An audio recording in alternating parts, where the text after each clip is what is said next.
to our first podcast, Brockton to Beacon Hill. I'm so excited to be here recording this podcast today. And it's our first one, so we hope that you provide feedbacks and let us know how we're doing. And this is Rita Mendez, your state representative, and I am so glad to be here just providing some updates and information to the Brockton residents and letting them know the exciting stuff that is happening on Beacon Hill. So you hired me in November, so now I feel it's my chance, my opportunity to come back and just give you a brief report. But I want to warn you, we're just scratching the surface here. There's so much that is happening on Beacon Hill that it's impossible, but we're going to be doing these podcasts on possibly a monthly basis, so that way we'll be providing more information as we go. So that's why I want to hear from you. Let me know how you think we're doing, what we should be improving on, and different topics and things that you'd like to know more about. Definitely stay in touch, and I will let you know how you can stay in touch with us. But it's just so much fun, and I hope you enjoy it. It's going to be a fun podcast, and we'd love to hear from you. Say hello, Maddie. Hi, my name is Maddie Donahue. I am Rep. Mendez's legislative aide. I'm very excited to be here with her today and can't wait to hear from all of you. So she gets stuck with me to do all this amazing stuff. So bear with us, and she's going to tell you all the fun types of cases that she's working on since she's joined the legislature and the state house. And maybe some of you out there dream of someday becoming an elected official. You can start as a legislative aide. So it's so much different things that you can do, and Maddie can tell you all the fun she has. It's not a boring job. She never knows what's expecting for her each day. That is true. So are we ready to start on this podcast? And you'll be able to watch us on YouTube, but also listen to us. So however you prefer, we just hope you enjoy it. So let's get started. So Brockton to Beacon Hill, this is our first podcast, and we are just excited to be here. So I'm Rita Mendez, I'm your state representative, and tell them, Maddie, what are the ways that they can contact our office? So there are many ways to contact Rep. Mendez's office. The first being our office phone number, which is the first one, ending in 2400. You can also contact Rep. Mendez through her cell phone, as well as email. Email is probably the best way. And then make sure to follow her on all of her social media accounts. The links are all there. Instagram is State Rep. Rita Mendez, as well as Facebook. And if you look up State Representative Rita Mendez on YouTube, that should come up as well. And her website is staterepmendez.com. And to sign up for her newsletter as well, you can visit her website, and it's just staterepmendez.com/newsletter, but you'll be able to see it if you just get to the website.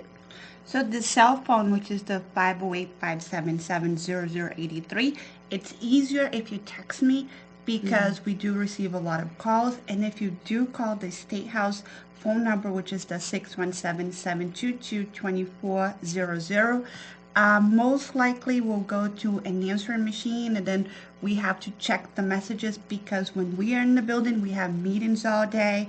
So it's very rare when we're actually in the office. So if you call us on the State House phone number, expect a call back. Hopefully within 24 hours, we try to check our voicemail as much as we can. So the best way, definitely send me a text message on my cell phone or email me at the State House email address, which is the rita.mendez@mahouse.gov. And thank you so much. I am so honored that you've elected me to be your state representative, and you hired me in November, so now is my chance to come back to you and tell you all the fun, great stuff we're doing, the hard work we're doing at the State House. I feel like I have my law office, And on a monthly basis, we have our meetings, and then that meeting is just to provide a report. So what are the attorneys working on? What types of cases? What's happening? What needs to improve? So this is my accountability to you. So I want to just come, let you know some of the stuff that is happening. And we did ask some of your questions. We're going to be answering them today, but I do want you to continue to send me your questions. Reach out. Let me know what you want to know more about. What are the types of bills you want me to sponsor? What are the types of bills you don't want me to sponsor? What are different legislature laws, things that you want to be changed, that you want me to file, that you want me to advocate on behalf? It's so much that we can do this together. Don't expect that you've elected me, now I'm doing this on my own. I count on each and every one of you to come back and let's do this together. I'm really working for you, taking my votes for you. So I'm excited to be here. I'm happy to be your representative, and I count on you so that we can continue this journey together. And I love this Bible verse, which is Hebrews 10:24, that says, "Let us think about each other and help each other to show love and do good deeds." We're really here to help one another, to do good deeds.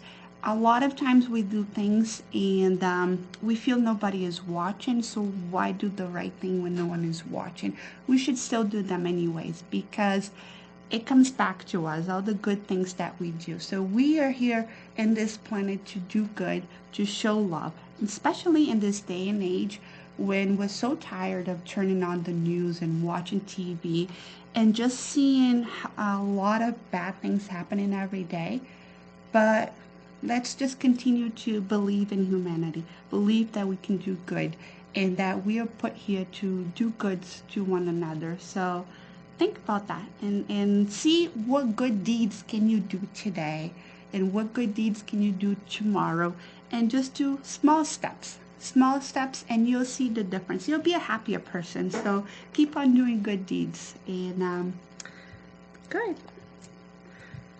Now, this is very important because we spend a lot of times trying to keep you updated. And it's very hard to know which ways that people are really receiving the message, but we have important message that we share. We do office hours, right, Maddie, on a monthly basis. We have a lot of office hours, and we post them on our social media. So how can they follow me online on social media? So on Facebook, if you just search State Rep Rita Mendez, she should be the first one that comes up, hopefully. And then she has the same username on Instagram as well, State Rep Rita Mendez. So follow her both on Facebook and Instagram. And then her website as well, staterepmendez.com, to sign up for her newsletter that goes out every month about to stay updated on all of the events that she's doing, what she's done. There's a ton of resources posted on her newsletter. Also, all of her contact information, how to contact me, any way that she can help you, as well as her YouTube, which we just started a couple weeks ago. So make sure to subscribe to that as well. Our first episode of Cabo Vegan, which we interviewed them as our first small business tour, is up there. So make sure you watch that and subscribe. And you can also find that on the Brockton Community Access YouTube as well. And we're tagged in there. Don't forget to subscribe. I want to make sure you're getting the information. So that is the fastest way for you to get daily information of what is going on. So do go there right now and subscribe before you forget. Now, I am going to show you ways that you can officially contact me at the State House. So, Maddie, take it on. So to find Rep Mendez on the legislature website, all you have to do is, actually, if you just type Rita Mendez into Google, it'll probably be the first thing that comes up. And here you can see all the bills that she's sponsored, learn more about them, other co-sponsors there. Our phone number and her office number are also listed there. So if you're ever in the State House and we're in there. Feel free to come say hello. But yeah, that's the best way to find Rep Mendez. It's an open door policy, so come in anytime. Our doors are always open. And the website is malegislature.gov. But like Maddie said, if you just put my name, Rena Mendez, on Google, it will come right up. So it's very easy. And yeah, absolutely, definitely look it up and look at the bills. Look at the bills I've co-sponsored. You can follow it. You can, how do they tag? Yeah, so if you make an account on MA Legislature, you can actually star all the bills that you're interested in. So if you want to star all of Rep Mendez's bills, you can get notifications about when those bills are going into hearings. If you want to go to any of them, they're all public. So that's a good way to stay up to date with all of Rep Mendez's bills, as well as any other bill that you may be interested in. If you make an account, you can star all of them on there. So welcome to Beacon Hill, which is the Massachusetts State House, and it's your house. So I'm here working for you, and I'm here to provide you information, but know that you're welcome to Beacon Hill. You're welcome to the State House. Anytime you want to come for a tour, definitely do that. It's a beautiful building, a lot of history. You'll definitely enjoy, you'll definitely learn a lot. So know that the Massachusetts State House is your house, and you're welcome to come anytime that we're open. We're there, and we love to see you. Every time when Brockton people come to the State House, they have to come by my office and take a picture with me. So make sure you come to room 134 and take a picture. And let me know that you stop by the office, take a picture with us. It's always so much fun to have Brockton people at the State House. Now, we have a nice timeline because people always complain that everything at the State House takes so long. Why does a bill take so long to pass? Why nothing happens at the State House? So we have a little bit of a timeline, and you can explain, Maddie, your amazing timeline, and let people know at what stage are we at this process at this moment. Yeah, so at this moment, we're currently in the budget to Senate stage, but I'll start from the beginning. So on January 4th, all of the new reps were inaugurated. It was Rep Mendez's first day on Beacon Hill, which was very exciting. And then very quickly after that, she had to file all of her bills, which I wasn't there for that process, so she can actually touch base a little bit more on that subject. And then March 1st,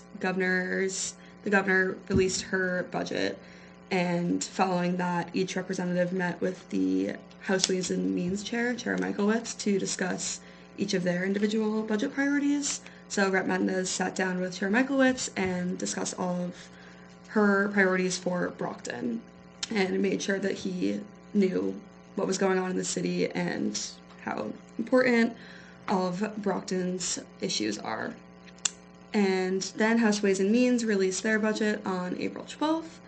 And then we had 3 days to file any amendments for the budget. So anything that wasn't included in the House Ways and Means budget, we had to file an amendment to add it into that budget. And then debate began 2 weeks later on the 24th and lasted 3 days, which wasn't too bad for your first budget week. And now, after the House passed the budget, it now goes off to the Senate, and then once the Senate passes the budget, it will go back to the governor's office. And I believe that the Senate starts, I think, the week of the 24th is their budget debate. So, as you can see, it moves very quickly. When I first joined on January 4th, I was told I had until January 20th to file the bills. So I went to ask the House clerk. It's actually a very short time for us to be filing all of our bills for a 2-year session within 2 weeks. And then I was informed that some time ago, the bills actually had to be filed by the last Thursday, I think, of December, like the last week of December, before you took office in January. So I digressed and I didn't complain anymore. I was actually very glad and fortunate that we had a whole full 2 weeks of filing bills while learning the system, learning how to get around in the building because I got lost because they closed that entrance to where our lovely bullpen was. And you forgot to talk about the bullpen, which was your favorite part of that building. So our first office, I guess, I don't even know how to call it an office. Folding table. Yeah, all the new reps are put in the bullpen, which this session it was in 2 separate hearing rooms. I think there were like maybe 10 or 11 reps in each room with all the aides. So there are about 20 of us in a pretty small room. Me and Rep Mendez sat at a folding table as a shared desk. And we shared that room with, again, like 20 other people-ish. And it was extremely chaotic. It was never quiet, I don't think ever. And if it was quiet, like something was wrong probably. There were always a million people coming in and out of the room, lobbyists, other reps, anyone to talk. They were just constant chaos in that place. Sad to leave my friends, but we did upgrade to a new office. Like Rep Mendez said, in room 134, please come visit us. And we have nice big windows. In the bullpen, we had no windows, no sunlight, nothing. We were in the basement, so we definitely had a big upgrade. But our office has no doors, so open door policy. Come in at any time. We'll remove all doors so you come right in, and we're there. But it's a beautiful office. We have the beautiful windows, beautiful view. It's a wonderful building. It's just amazing. But it's so quiet. It's very quiet in that office that we wonder why it's so quiet. We had a loud bullpen for a whole 3 months. It was a big change. Big change. Yes, but we're happy to be all settled in. So, when we first decided to do this podcast, we were going to talk about the budget week. And then as we were preparing for putting all the slides and the information, we quickly realized that what we passed in the House, it's not final yet. It's going to go to the Senate. And a lot of times that can get people confused because I am still going to share some of the amazing stuff that we passed in the House budget. But no, it's not final. It's not final because it's still going to go to the Senate. So because of that, I am really just scratching the surface.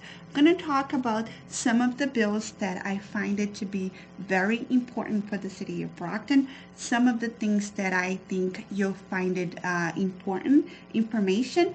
And then as it progresses, as the Senate releases their budget, as they come back with their recommendations, and there's certainly going to be differences between the Senate budget and the House budget. So then there's a joint committee that is going to be working through the differences until we have a final budget to send it over to the governor.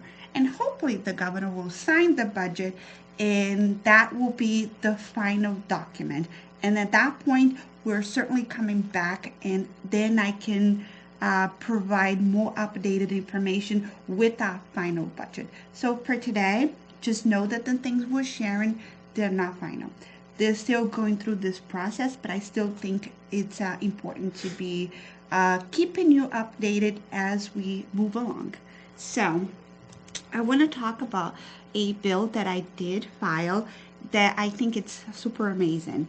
And it's regarding the Massasoit Community College bill, which essentially what this bill says is House docket number 4054, which essentially just says that an act related to community college tuition for graduates of Brockton Public Schools. So if you attended one of our public schools and you graduated from the high school, the charter school, you're a Brockton resident, you graduated from our public schools, then you would be able to attend Massasoit free of charge. So a lot of people may ask the question, how are we going to be able to fund that? And that is a bill that I proposed. and it's currently pending. It's going to get assigned to committee. It's going to have committee hearings. And then I'm talking about it now because I really think this is crucial for our students. Right now, if the students are enrolled either at the charter school or at the Brockton High School, they're able to attend Massasoit's free of charge while they are still in high school. So this bill would allow an extension of that because when I went to high school, I was also working full time at Dunkin' Donuts, and I would get home very late and be in school in the morning. So not for everybody, they're able to do this dual program where they're able to attend high school and also attend college classes. It's a phenomenal program. It's a great program. It allows our kids to be able to get college credits free of charge. But then once they graduate, then that no longer applies. So if they want to attend Massasoit after graduation, then they would have to pay. So this would allow an extension. So after they graduate, they would still be able to attend Massasoit free of charge. And I need all of you that are listening, whether you have kids in school, whether you live in Brockton, whether you really think this is important. When this bill comes up for a hearing, I need you to sign up and I need you to come and speak in favor. We need a lot of people to get behind this so we can build up that momentum and that support on Beacon Hill and push this because our kids, our students really need this to pass. So I ask for your support, and I'm definitely going to be providing more information as we move things along. The question is, how are we going to pay for this? And I happen to have an answer. Last year, remember when we passed the Fair Share Constitutional Amendment? That Fair Share Amendment, it's estimated that it would be bringing in approximately 1 billion in additional investments, and that would be going towards education and transportation. Today we're not going to be talking about the transportation part of it because it's also another big investment, a big topic, and we wanted to keep this short, concise. So we're talking about some of the proposals for that Fair Share Amendment for the education piece of it. So the governor already introduced, put in her budget, and that did pass in the House budget, the Mass Reconnect program. The Mass Reconnect program really is for people that are 25 years of age and older, that they would be able to attend not just Massasoit, but community college free of charge. And that is an intentions to bring back the workforce, making sure that people that try to attend community college, community schools, and life happened, dropped out, couldn't afford. Now they're having that second chance in life at 25 years of age or older to be able to attend the community schools like Massasoit and other community college out there. So that's super amazing. We do think that that will pass. That was in the House budget. And we're looking to extend that for Brockton kids so that they don't have to wait until they're 25 or older to be able to attend Massasoit free of charge, but they can just move it along right out of high school.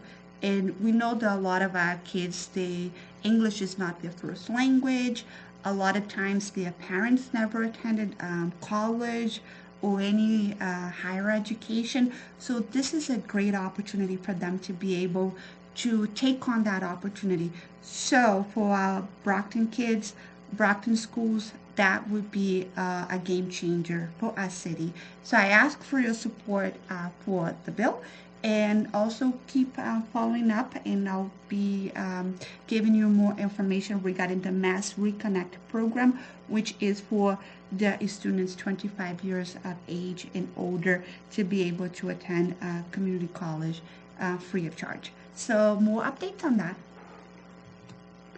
And also other fair share amendments success that we do think it's super amazing, super important, and long overdue. This really should have happened a long time ago, but during the pandemic, this program was implemented and it was so successful. It was so important, so instrumental for our kids that now it became permanent. So it's the universal school meals, which requires public schools to provide universal school meals to all students free of charge. And since this program has been implemented, more than 80,000 students have eaten lunch daily in schools. And this helps to decrease the stigma. So that way, parents, they don't have to fill up any forms. They don't have to be approved. They don't have to be some pay, others don't pay. So if you don't pay, it means you're poor. And if you do pay, it means that you have better means financial. That takes away all of that. So all kids are the same. All kids, they are entitled to just have free school meals.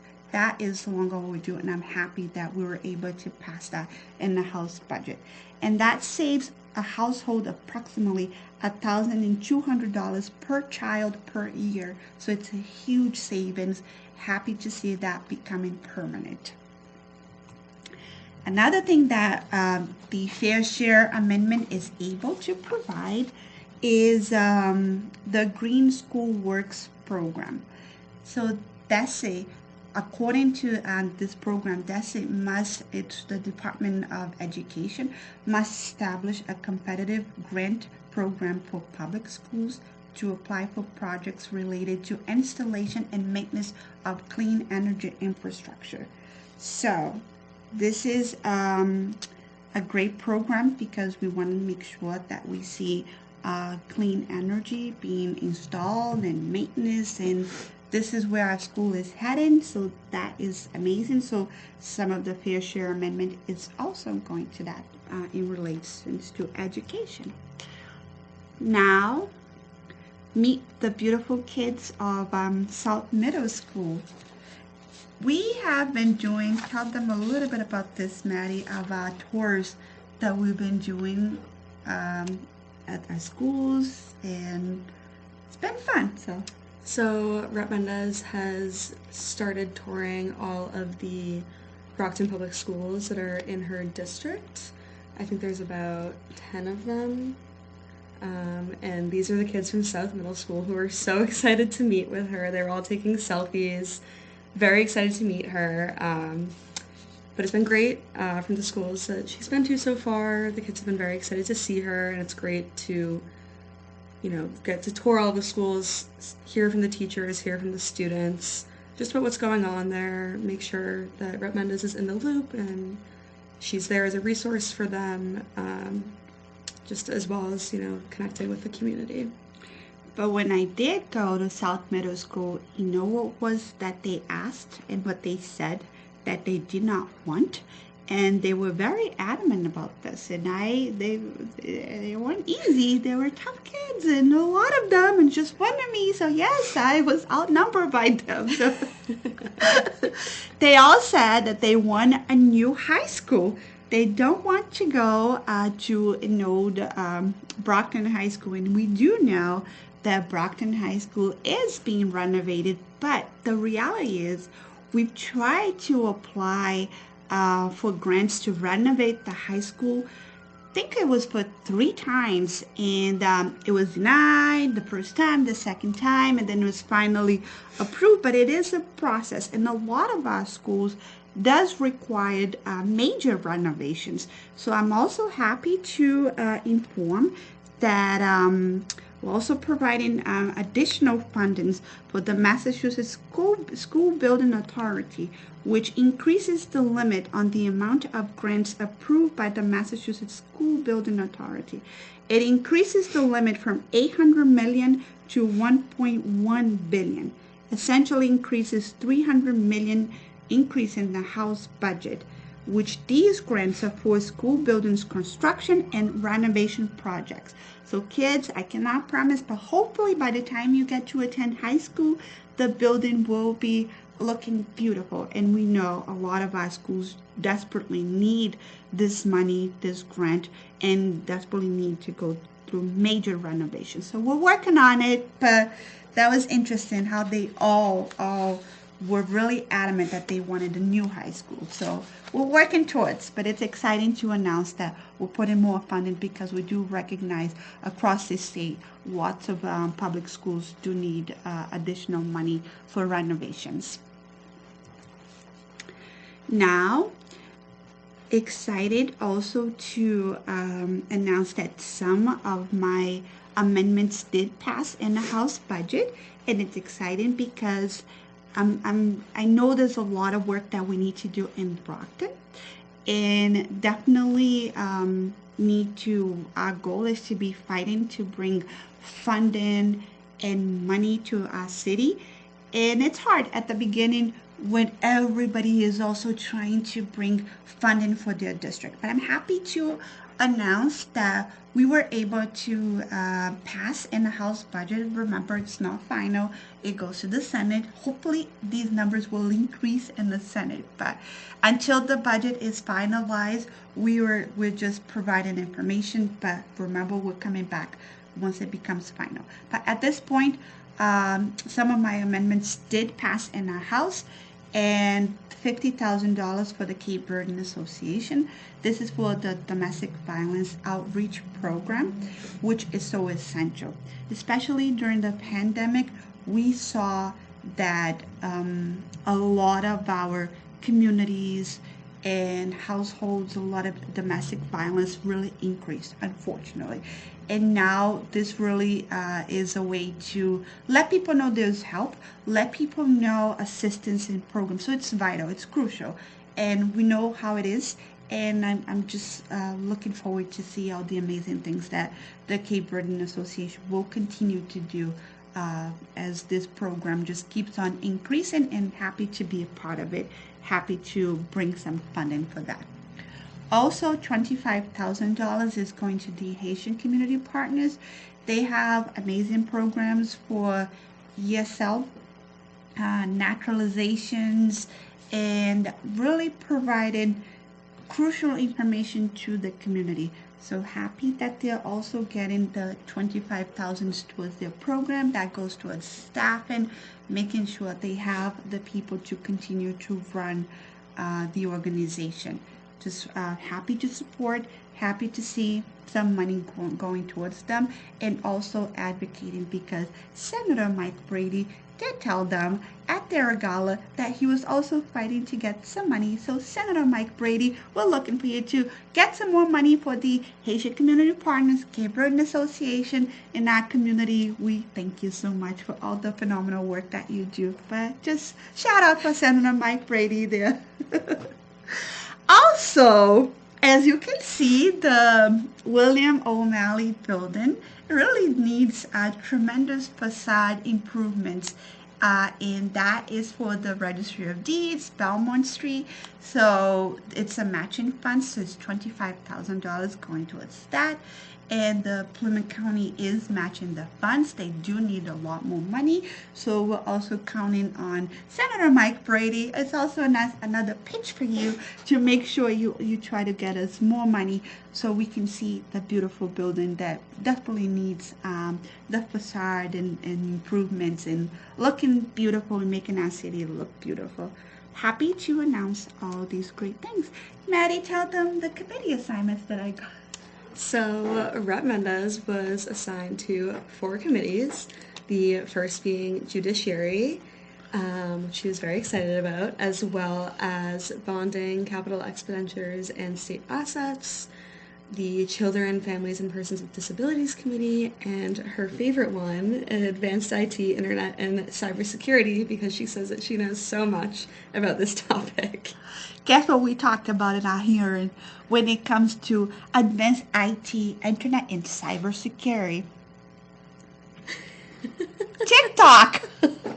AI! Does it sound familiar? I couldn't believe. I was like, wow, this is mind blowing. So it's exciting. Yes, I guess we all know a little bit about that. So, yeah, I been fun, been interesting, but as we're talking about committee assignment, let me talk about something that is very crucial, important that is happening. We are doing the firearm safety listening tour, and there's a schedule. We're going across the state, and we're having these listening tours. We're hearing from the community.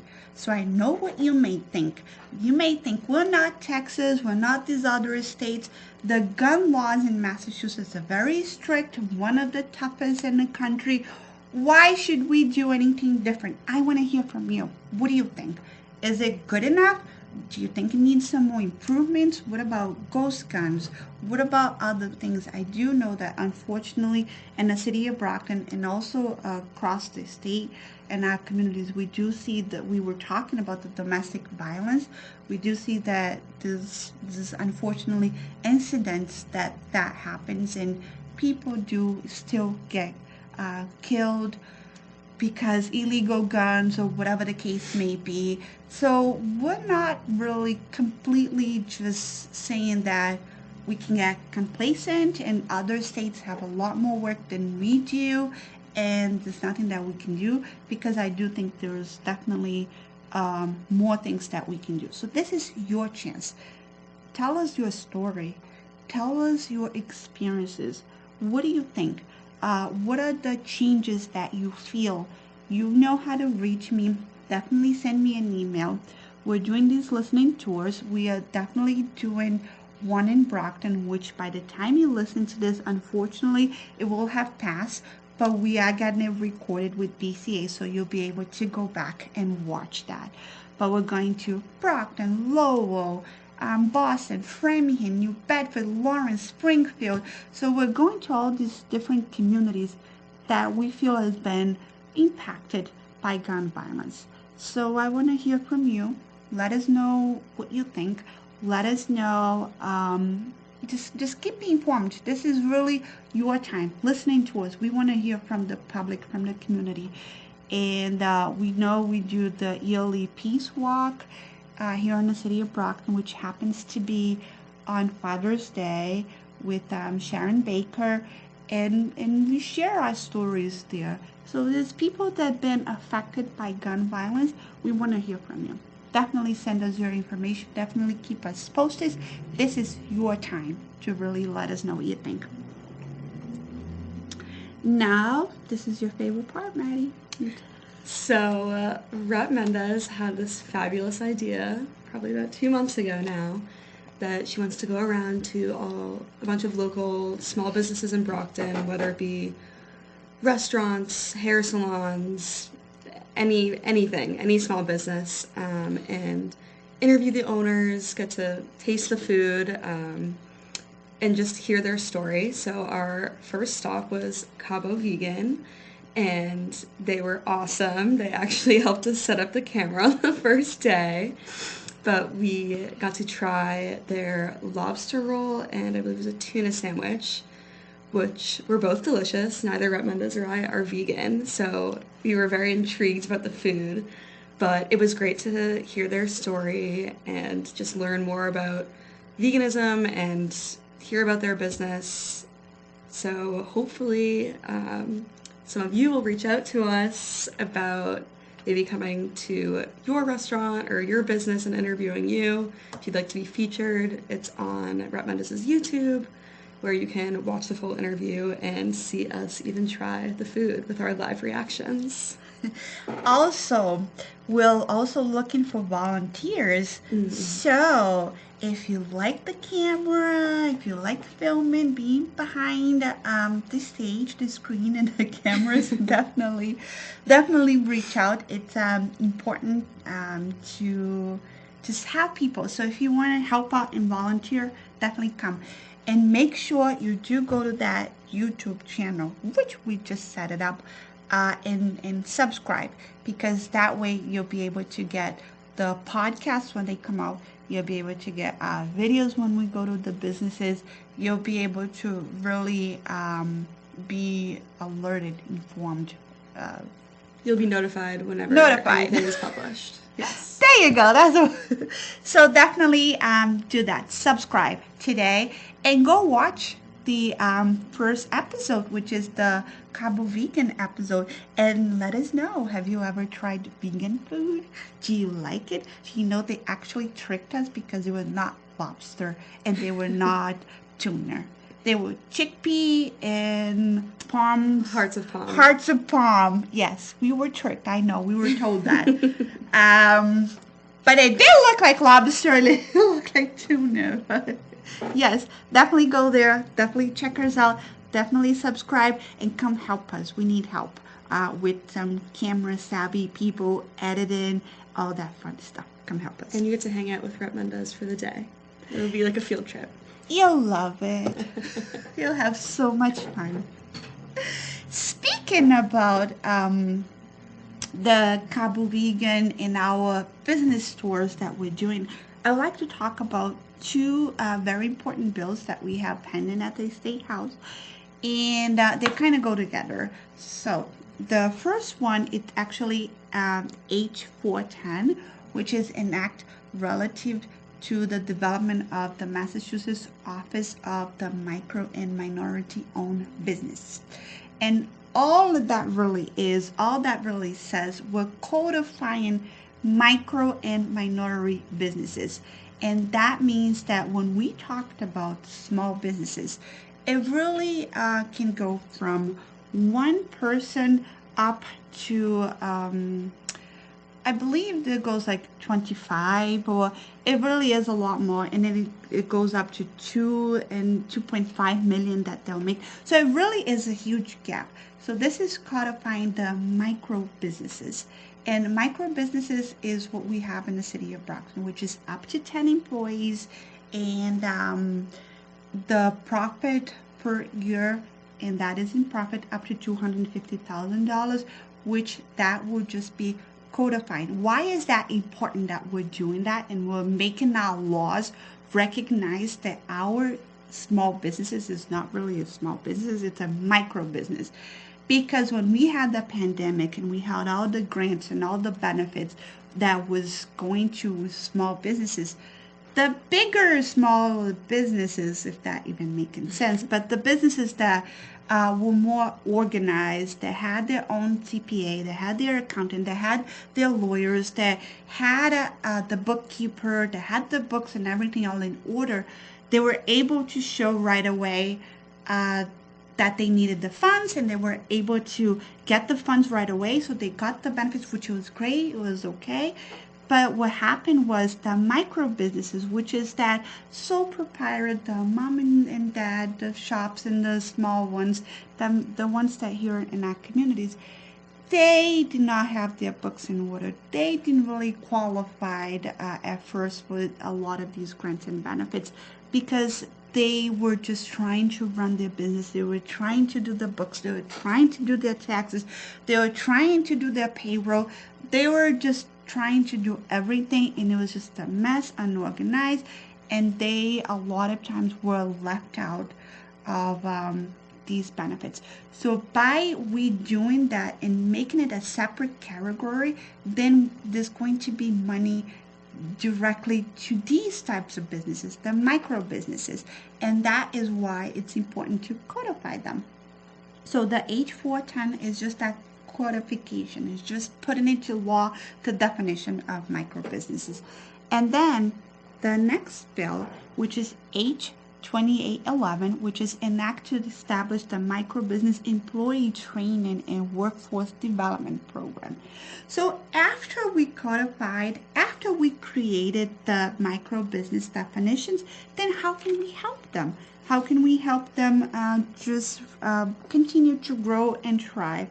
So it creates, according to this bill, it creates an incentive program for micro businesses with no more than 10 employees and the profit per year no more than $250,000 in profit to hire recently incarcerated individuals and individuals receiving transitional assistance.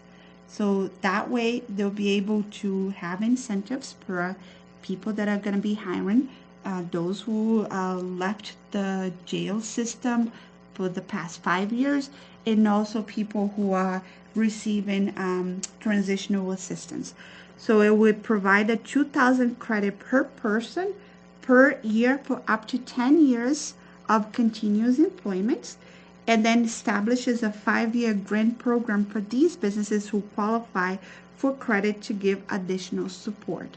So, very important, and this would really be a game changer in the city of Brockton for our micro businesses. They're actually micro businesses. They're not really in that category of small businesses because they are micro, and we want to see these two bills passed. So when there's going to be hearings on them, same step, same process. I will be reaching out, and hopefully you'll sign up and show your support. And I've co-sponsored both of them, and these were filed by Representative Carlos Gonzalez. So proud of him and looking forward to see them pass. Office hours, Maddie, these are your favorite. So, Rep Mendes has been hosting office hours a few times a month, all at different locations. So we've gone to the Council on Aging, which is actually now at the Shaw's Center since they're under renovations. We've gone to the library, and then all of the high rises, which those are kind of private office hours just for the residents at those buildings, just making it more accessible for them going right to their building. But it's great because Rep Mendes' constituents get to meet with her. They've asked a lot of great questions.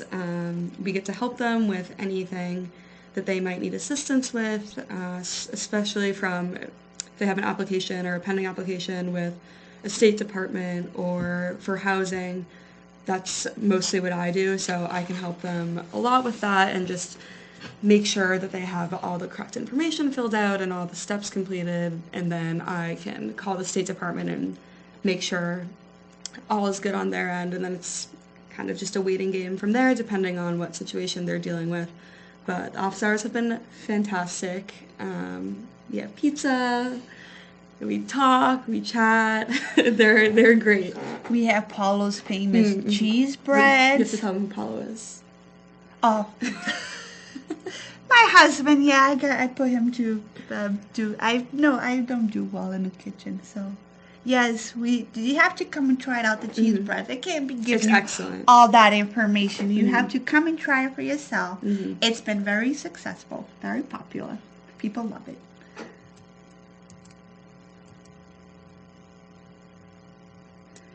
Now, I'm happy to inform that for the first time ever, a representative from Brockton has been able to join the Massachusetts Black and Latino Caucus.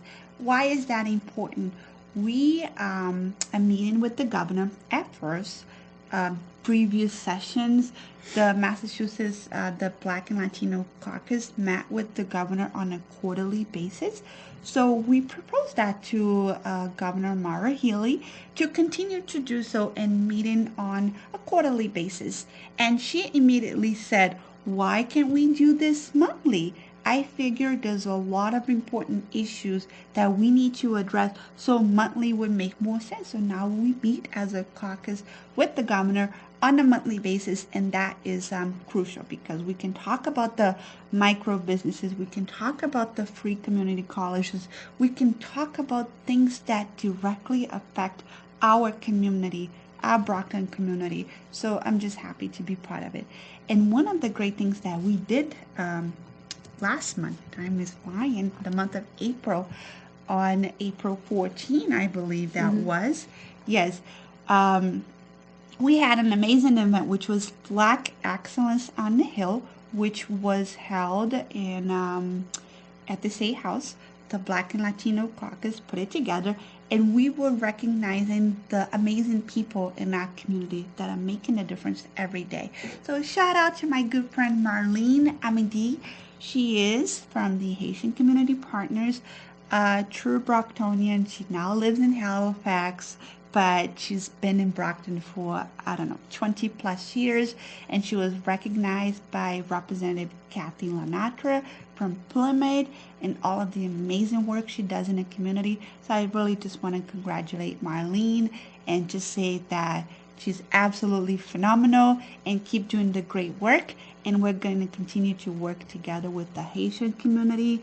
And she's also a member of the Cape Verdean Association board. So she's also involved with the Cape Verdeans, with the Brazilians, with the Haitians, with the immigrant population in the city of Brockton in general. Whoever needs help, Marlene is there to help. And what better person to be recognized, to be nominated, to have received this major recognition at the State House. So congratulations.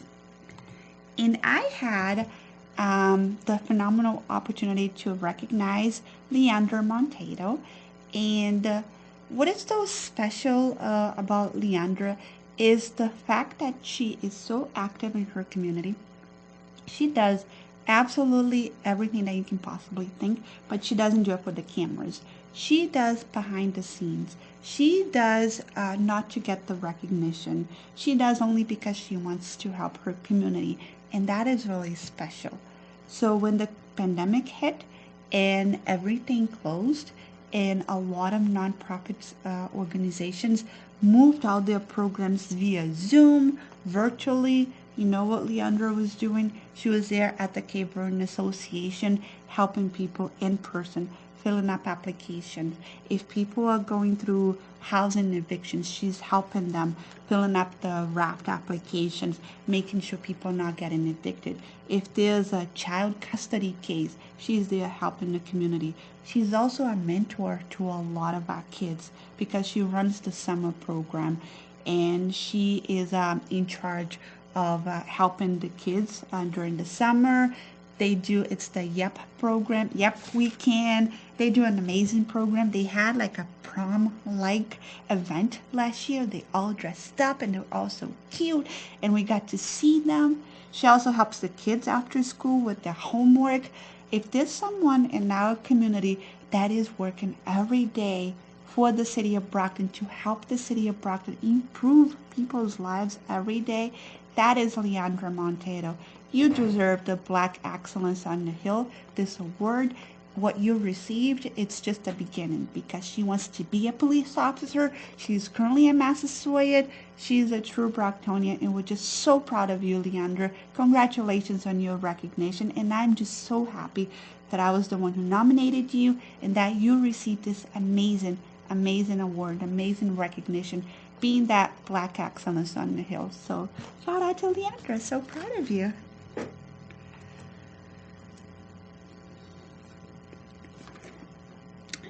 Newsletters, Maddie. This is also your favorite part. So, as we've touched on a little bit earlier, we have a monthly newsletter. It goes out kind of on a monthly basis, maybe every 4 to 6 weeks is a better way to put it, depending on how busy we are. But so to subscribe, visit staterepmendez.com and hit the newsletter section, and you'll be able to subscribe right there. You can also leave a comment. If you have any questions, feel free to include that there.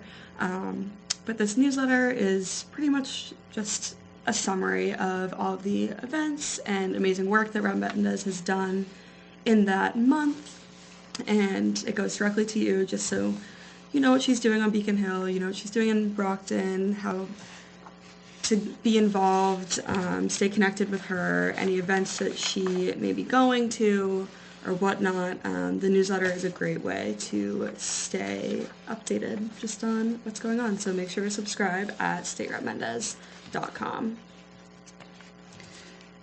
And then we do have a few questions that people had submitted either through Facebook or Instagram, or you can email us at socialmediarepmendez at gmail.com if you would like to submit any more questions for our next podcast.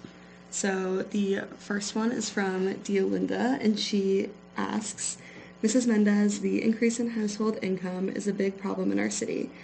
Houses without minimal qualification conditions, what Mrs. Mendez intends to do to help those who are low income. Once they ask for support, they ask for proof of low income and do not give a timely response. And many owners do not cooperate with the tenant at the level of necessary documents. That is a phenomenal question, and it's a huge question, but I'm going to try to keep this simple. We definitely knew that housing was going to be a question asked because it's just a major issue now across the state, and I'm just so happy that the governor is taking that seriously, and we are doing all that we can to address the housing concerns, housing issues. But I am happy to say that also in our House budget, remember, it goes to the Senate, then it comes back, and then goes to the governor until we get final approval. But for now, it did pass on the House budget, which is the eviction protections for renters. And it makes permanent protections for renters with pending applications for emergency rental assistance, which means that if you have a pending application, then they cannot evict you while that application is pending. So it allows an opportunity for the people to have a chance and to go through the hearings and hopefully get approved. And that way they don't have to be, it's cheaper for us to keep people in their homes. So we'll do everything that we can to keep people in their homes. So there's an action for summary process for non-payment of rent. A court cannot enter a judgment or issue an execution before application for emergency rental assistance has been approved or denied. Must issue a state of execution on a judgment for possession under certain circumstances. Must grant a continuance if tenancy is being terminated for non-payment of rent. Non-payment of rent was due to financial hardship, pending application for rental assistance. So, this is the emergency rental assistance is considered financial assistance for a residential tenant to prevent an eviction or homelessness under RAPT or any other program. So a municipality or a nonprofit entity. So if there's a pending application, you won't get evicted until you have a chance to go through your process. So that's good news, at least for now. There's so much more we need to be doing, but that's a great question. Thank you, dear Linda, for sending in questions. You're always amazing. And the next question is from Laura, and she says, "Hi, this is a refreshing idea. My question would be, is the city able to enact an ordinance or law to prohibit panhandling?" So, Laura, thank you so much for your question. I have some news for you. We actually, the city of Brockton did have at some point the panhandling ordinance, and then we had to repeal it, the city council. And the reason for that is because the Massachusetts Supreme Court ruled unconstitutional the Fall River, because Fall River had the similar panhandling law as the city of Brockton. So it ruled unconstitutional because it violates free speech, which essentially what the law was doing was that anyone within 25 feet of an ATM or a bank that they were asking for money, they were panhandling, then they would be penalized with the fine of up to $200. So we had it at some point in our books, and then we had to repeal it because it was unconstitutional. ACLU did sue the city of Fall River and said that if the city of Brockton didn't repeal this ordinance, that city of Brockton was going to be next, that they were going to sue also the city of Brockton. So Massachusetts Supreme Court found it to be unconstitutional because it violates free speech, and now we no longer have that laws in the books. Maybe sometime in the future we could go back and look and see how we can help the homeless population. We've had an amazing groundbreaking on Main Street, which is 124 on Main Street, which is the wraparound services for the homeless population, and that is going to be hopefully the grand opening in 2024 next year, and that's going to also provide 32 apartments for people to be able to live. I know we need a lot more, but 32 is a great start. And it's going to be wraparound services, which means that they do not have to leave at 7 o'clock in the morning and be wandering in our streets. They can stay there, they can get help, they can get assistance, and I am looking forward to that. But there's so much more that we can do to help our homeless populations. Thank you for your questions.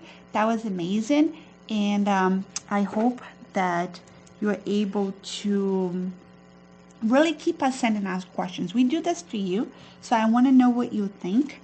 And I hope you had fun, and this was so much fun. Thank you so much. Keep reaching us out.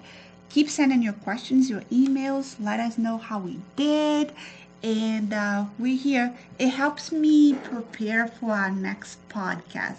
So your questions will actually guide what I'm going to be coming and presenting to you next. So keep them coming. They're always amazing. And I hope that, I know it's a lot of information, but I hope that it was easy to understand, that it made sense. Do you have some idea what we do at the State House? I hope we had some fun. We did have Say fun. goodbye, Maddie. Thank you so much for tuning in, everyone. We'll see you next time.